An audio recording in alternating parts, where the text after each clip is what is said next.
Welcome back, tribe. Strap in because this one's going to get weird. We're covering a couple of different topics within this one, but we'll start with famous influencers are dropping like flies. Why? So this video's gone viral. It's almost got 1 million views from just 11 days ago. It's going to be talking about things that we've all been noticing, but the media's quiet on. But then I'll share a story and then we'll go into other crazy stuff I've uncovered just waking up today that makes it seem like you don't know who to trust, what information, and what the hell's going on with influencers in general. Jesus. And influencers are still dropping like flies. 3 years on, and we continue to see young and previously healthy people from all backgrounds dropping dead. But why is this happening? In June of this year, a prominent YouTuber with a large following running the YouTube channel called Pretty Pastel Please unfortunately passed away. Now, she was only 30 years old, and the diagnosis was lymphocytic myocarditis. This is a condition of the heart. Now, whilst this used to be uncommon, this year has seen a long list of influencers who have seemingly died suddenly and unexpectedly for no apparent reason. It comes off the back of another prominent influencer named Farah El-Qadi. She was an architect.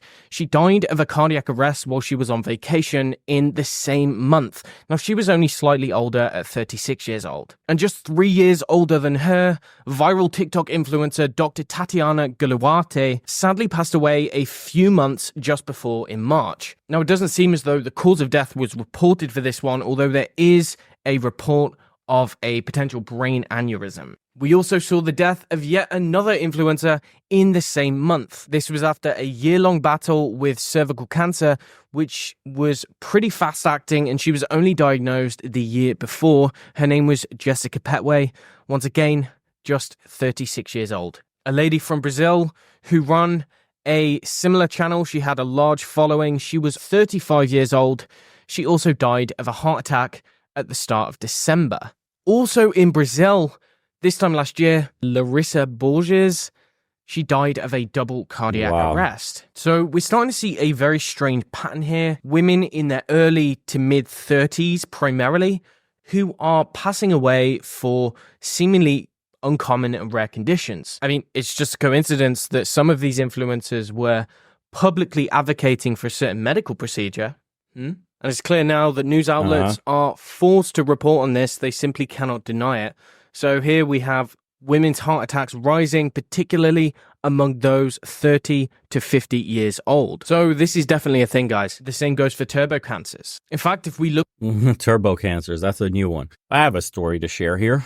I have a anecdotal where my uncle, one of 4 brothers, all around the same age in their 60s and early 70s, one of which decided to get a certain medical procedure done as was told, recommended due to his age, to protect himself, along with some follow-up boosters. Shortly after, he experienced a heart attack, and if it wasn't for somebody being present and seeing it happen, he would not be with us today. He gets rushed to the hospital, goes to the emergency room, and eventually has a stent put into his heart. Now, the total cost of this with having no insurance, by the way, is north of $1 million.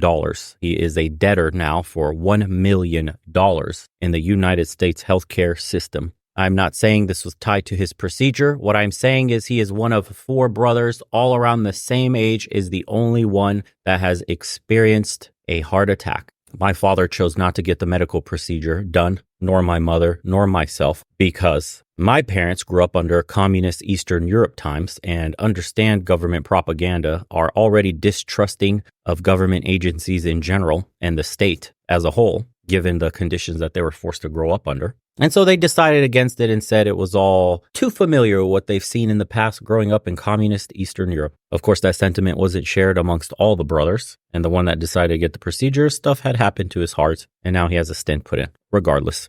One of many anecdotal stories that we all can share anecdotally. I'm not saying anything. Trust your healthcare professionals and state health sources for up-to-date information regarding such medical procedures. You know the spiel. Let's continue. Look at this graph here. We can see cancer rates have risen exponentially since 2021. Of course, the cause is a complete mystery. And actually, on this topic, in a tragic twist of fate, we have a Fox News reporter who was recently diagnosed with a turbo cancer himself.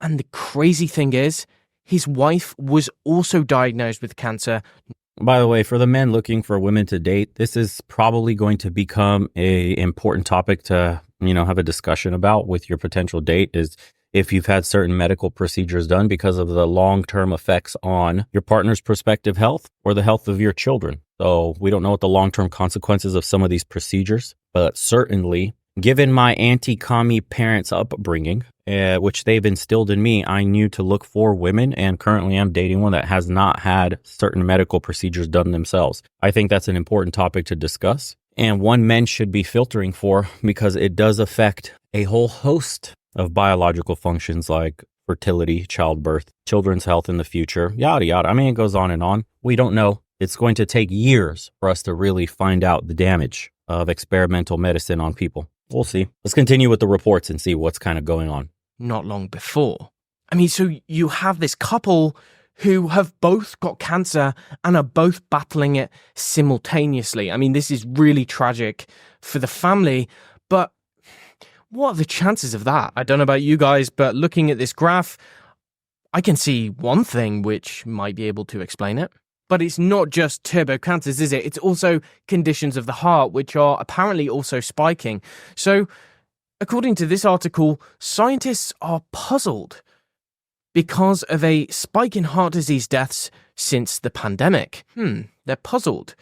Apparently, there's no identifiable cause. Not too long ago, a study showed an alarming rise in heart failure deaths, especially among younger adults. And we're talking about adults who are under the age of 40, which is really bizarre. The BHF report early heart disease deaths rise to 14-year high. So the number of people dying before the age of 75 in England from heart and circulatory diseases has risen to the highest level in over a decade. And as expected, the life expectancy across the US has started to see a shocking decline. So Harvard University report, US life expectancy has declined to 76.4 years, the shortest it's been in nearly 2 decades. The numbers are shocking, said one public health expert, noting younger people in America are dying at higher rates than their counterparts in other high-income countries. It's no surprise that the life expectancy in England and Wales has also dropped in the past couple of years. The Guardian report that UK life expectancy falls to the lowest level in a decade. We know that women's heart attacks are on the rise, particularly among those aged 30 to 50 years old. This headline says this heart attack attacks young, active women, and doctors don't really know why. It's such a mystery. Of course, the media is quick to jump on extremely stupid excuses. One is that the rise in extreme weather conditions is responsible for the increased heart disease. Another one they're blaming it on is sleep. Now, we know sleep's important, but they're saying that sleep can increase women's risk of heart disease by 75%. This is obviously just whitewashing, guys, at this point. USA Today are saying it's all about misdiagnosis. That's what it is. We're just better at diagnosing it these days. That's the reason for so many heart attacks. Or if you listen to the Cosmopolitan, well, they'll tell you that women are just not getting the treatment that they need because of sexism. There we go. That can explain it all, guys. I'm glad we cleared that one up. Even though we're 3 years on, guys, it still appears to be affecting people. It's clear at this point that there are real consequences of certain medical procedures. As far as conspiracy theorists go and conspiracy theories, I turned on Twitter. That has nothing to do with this, but this is how crazy the world has gotten. So there has been a massive report that's leaked that's saying a slew of people have been taking Russian money, conservatives. So like Tim Cass, Rubin Report, Lauren Chen. So news is breaking. It says the DOJ indictment suggests that Lauren Chen is an alleged Russian asset who has accepted upwards of $10 million to start Tenet Media and push divide political rhetoric / Russian propaganda in the U.S. Says Chen has encouraged Republicans to withhold their vote for Trump and not being conservative and pro-life enough, among some other things. But it's strange when you watch clips like this. They know it, but I don't know that it matters anymore. This is psychotic. Ukraine is the enemy of this country. Ukraine is our enemy, being funded by the Democrats. I will stress this again. One of the greatest enemies of our nation right now is Ukraine. They are expanding this war. Now, don't get me wrong. I know you've got criminal elements of the U.S. government pushing them and guiding them and telling them what to do. Doesn't that seem like straight out of a Russian playbook? Look, I don't care for the Ukraine war. It's a massive money laundering for the United States and all the other Western nations, just funneling old weapons we were going to get rid of anyways. A whole slew of corruption and stuff going on underneath. Too much to uncover, too much to even get into. It's just the fact that this is the shocking thing, that some of your conservative commentators, Benny Johnson, Tim Pool, Dave Rubin, received Russia funding. And I'm not a fan of Destiny and all his points and maybe lifestyle decisions and all that stuff, but it's kind of nuts when you watch a clip like this. Rubin, I think, is his name. Like, do you think he's like my actually retarded, or is he like a paid dude? My assumption would be that like people make too much money in the space to be paid off by Russia. But now I don't know like how much of their audience is even real, especially as I've been diving into all this bot shit. Like these people might make way less money than I actually thought. In which case, like if Dave Rubin only makes 250,000 USD a year, you could easily buy him off. People in media should publish their taxes. That's like a thing people should have to do. I don't know. I agree. Ukraine is the enemy of this country. You think he's literally being paid by Russia or just retarded? I don't know at this point. The thing is that the marching orders are so consistent from person to person to person. The Hinkles, the RFKs, all these like conservative weirdos online that also make appearances on RT and shit. I don't know if they get paid through some Russian. I feel like if there was a huge payment scheme that somebody would have uncovered it by now. Ukraine is our enemy. Conservatives are generally the ones right now. Generally, they're the ones that are primed to believe like every crazy conspiracy on fucking everything. But it's so funny because when anything regarding Russia comes up, they're like, no, I don't think they would ever do that. Right. Russia. Yeah, why Russia? Would they really try to? No. I mean, or maybe being funded by the Democrats. I will stress this again. One of the greatest enemies of our nation right now is Ukraine. That's crazy. Oh, I'm sorry. We don't like evidence for your own fucking scour. And that's what, right or left, it doesn't matter. There's propaganda wars going on, waged right now. You don't know who to trust, who to follow, whatever the reason is, if these allegations are true, because they're allegations at the moment. Why wouldn't the right be just as propagandized, just as corrupt as the left currently is when we're talking about the indoctrination, when we're talking about the censorship, when we're talking about all the dark money, the assault on First, Second Amendment? Why wouldn't the right also have similar elements if the entire system is rotten and broken? That's all I'm saying. Both sides of the same coin. If the left is that bad, then the right has to be equally as bad. And the woman here that's like kind of breaking the story, I believe, or for one of the first ones talking about, says the influencers named appear to have been deceived about funding sources by Lauren Chen, founder Tenet. Secondly, Lauren Chen and the alleged Russian agent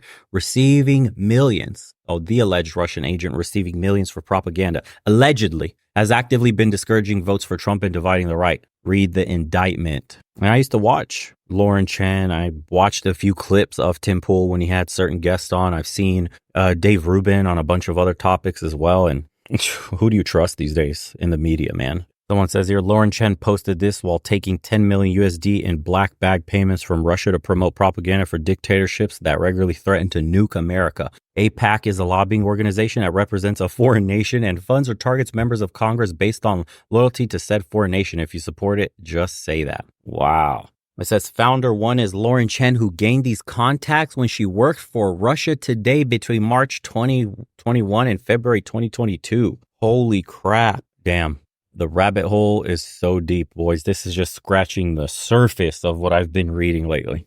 I can't even talk about the rest because obviously automatic probably strikes, demonetization, who knows what else. All this to say, it's way, way worse than you thought it was. It's infected both the left and the right. You're not immune. It's not a simply the left is loony and the right are the arbiters of truth. All sides have been corrupted. All sides are paid off. And the regular American people, day-to-day, hard-working, struggling to survive, are the ones that are at the short end of the stick and getting absolutely screwed. I've said this over and over again. You are being taxed without representation in the United States today. All politicians are answering to powers to be from foreign nations directly against your interests. Given the amount of conspiracy theories that are out there today and just the amount of corruption coupled with the country breaking down at the rate that it's breaking down, is just a worrying prognosis for the future of America. That's why I got out personally. Not everybody can, but maybe the next 4 years, if Trump gets in, would be slowing down the decline. But I think the decline itself is inevitable. I don't think a single politician can really change anything. It seems the entire system is rotten from top to bottom. Every single speck of it seems to have been corrupted and self-serving, all at the expense and on the dime of the American taxpayer. It's wild. I don't know. Thoughts? This is usually a big departure from the episodes that we do, but man, it's just nuts to see even the right wing embroiled in scandals like this and corruption and being paid off by foreign influence. You know, stuff with those certain medical procedures, stuff that's gotten me strikes before, just talking about how the Pfizer CEO, back when this was happening, when we were first being told to get such medical procedures, that he could not go on vacation because he was not up to date on his med procedures during the time. That video alone, I'll never forget, got the channel struck. Now you can openly talk about, report about, and start noticing things, because noticing things is becoming illegal in the world we're in today. Noticing things is racist. Noticing things could be anti-Semitic. Noticing things can make you a shill. Noticing things makes you an extremist. Noticing things makes you a lot of things, depending on what you notice in the world today. You could be an anti-vaxxer if you notice things. You could be a white supremacist if you notice some other things. You could be a far-right extremist if you notice some other things. There's a lot of things to notice in the world today. Not all things are allowed to be noticed. And if you notice certain things, you will be disappeared from the internet, so you can't notice them anymore. Along with anybody else who may follow you and is noticing you noticing things. Anyways, stop noticing things and protect your wallet from noticing things. We'll see you guys next time. Subscribe on the second channel, where we're not noticing things, but only noticing things overseas and how different life is away from the degeneracy and the corruption. Well, it's present everywhere, but at least people are still normal all around you because they're not noticing as many things. So thank you for noticing. See you later, where we notice other things. Take care, everybody.